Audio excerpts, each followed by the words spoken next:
Did you ever wonder? I do.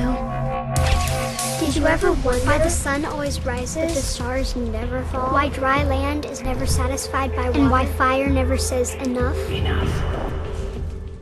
You may remember how John Bunyan described this in his book Pilgrim's Progress, that Christian kept his testimony, his scroll in his bosom, and when he got discouraged that he would reach down in there and read his testimony, and of course he would need that when he went to enter the celestial city.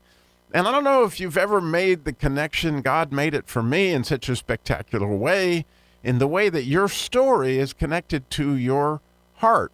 In fact, King David, of course, one of the most wholehearted people always, when he was giving us his Beatitudes in the 119th Psalm, the second one that he mentions is, "Blessed are those who keep his testimonies and seek him with their whole heart." In other words, we can see once again there's a connection between story, your story, and God's story and heart. And it's fascinating to me how many times that when we see a great revival, that somebody is sharing the story. I mean, whether you look in the book of Exodus, obviously God's always telling you that you're the God of Jacob, and he's always sharing the story with Moses and telling the children to share the story of what happened, every single Passover. They're to share the story, and if you look in the books, how many times are they sharing the story? And clearly one of the biggest examples in the New Testament is, Peter shares the story, right, of, basically how the people had crucified Christ, right, to the point where 3,000 people, are saved there in the book of Acts. And later in the book of Acts, you might remember that Stephen tells the story right before he's stoned, which makes it a huge effect on Paul, which at some point in time, right, that seed that's planted bears an unbelievable harvest. And of course, even the last book in the Bible is very much the story of what John is sharing about what's going to happen at the end. But even if you look like in the book of Nehemiah, they share the story when they're having this revival. Or in the book of the Song of Solomon, the story is reviewed time and time and again. Or in the book of Habakkuk that we just studied, he in the whole third chapter is pretty much sharing the story. And the idea is, again, if we want to keep our heart, and, again, here's the story of the way God made this happen for me, that I saw clearly the connection is because you might know that I got sick last week because I didn't have a chance to record all the podcasts I wanted to. And I was to give 2 talks last week. I was to give 2 talks at the entrenchment that was going to be in Lexington, North Carolina. And I got sick. So the first talk I was supposed to give was on the core desires of a man's heart, which was supposed to be Friday night for me. Well, since I was not able to do that, I spent the day Friday trying to recover from my cold. And God just put it on my heart that I was going to do the next talk, which was the larger story. And he was just hammering me on the fact that I didn't need to do any focusing on the idea of what are the core desires of the heart. I needed to focus in on the larger story. And what he showed me so clearly was how the 119th Psalm, verse 2, is so connected to a wholeheartedness. Because the idea of the larger story talk is to show people how Christianity is the answer to getting your heart back, because with the story in context, in other words, what's God's story, rather than living in a smaller story, if we live the larger story, and the perfect example might be King David himself, right? That he was anointed king, and he knew that he was in that larger story. But interestingly, so was King Saul. And those King Saul chased him all over trying to kill him. He kept the larger story in mind, and he said he wouldn't touch the Lord's anointed. And so you wonder, how did King David keep his whole heart through all those trials that he went throughout his life? Well, he's the one who wrote this 119th Psalm and said, "Blessed are they that keep the story, the larger story in mind," because we're working on eternity, and eternity is a lot longer time than what's right in front of us. And so as we walk with God and we see his story, wow, what an opportunity we have to share the light of the, again, it said that you're going to overcome by the blood of the Lamb and the word of your what? Your testimony, your story.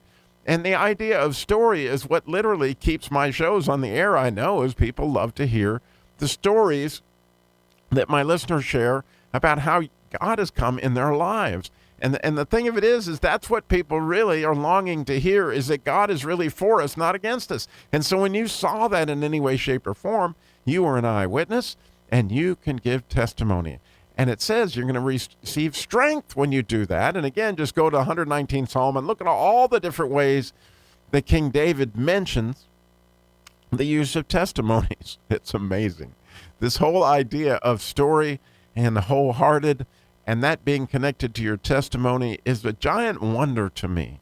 And the interesting thing about the word testimony is that it starts with the letter Ayin, which just coincidentally and not coincidentally is the last letter in the word Yeshua, or Jesus' name.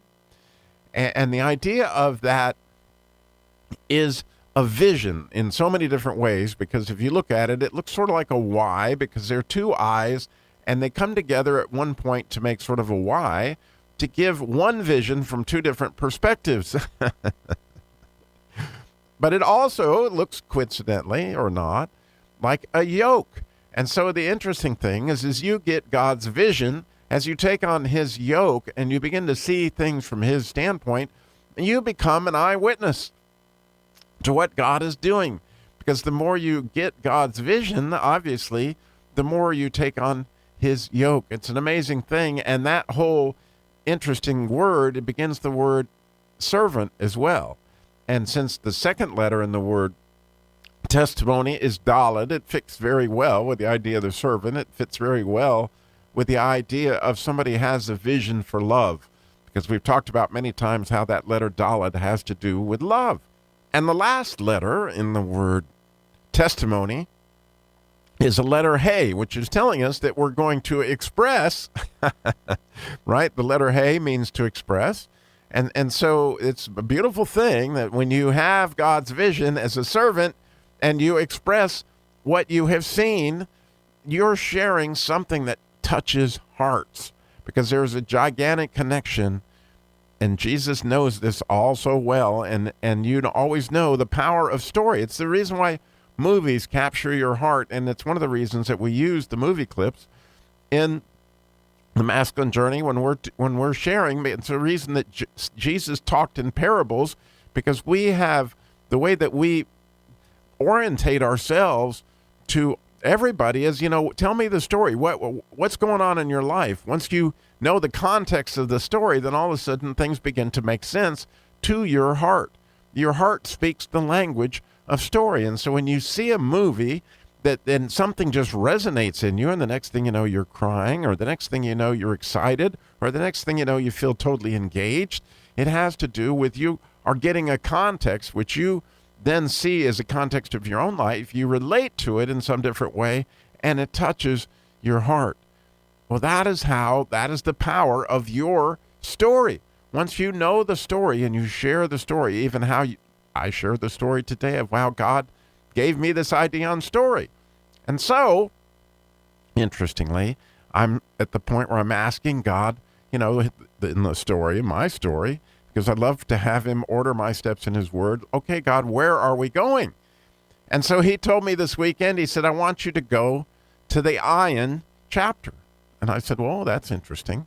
What is the Ayin chapter? Well, the Ayin is the 16th letter in the Hebrew alphabet, and so the Ayin chapter would be the chapter of Nehemiah. And so fascinatingly, he didn't want me to study Nehemiah the way I normally study. He wanted me to read it as a story.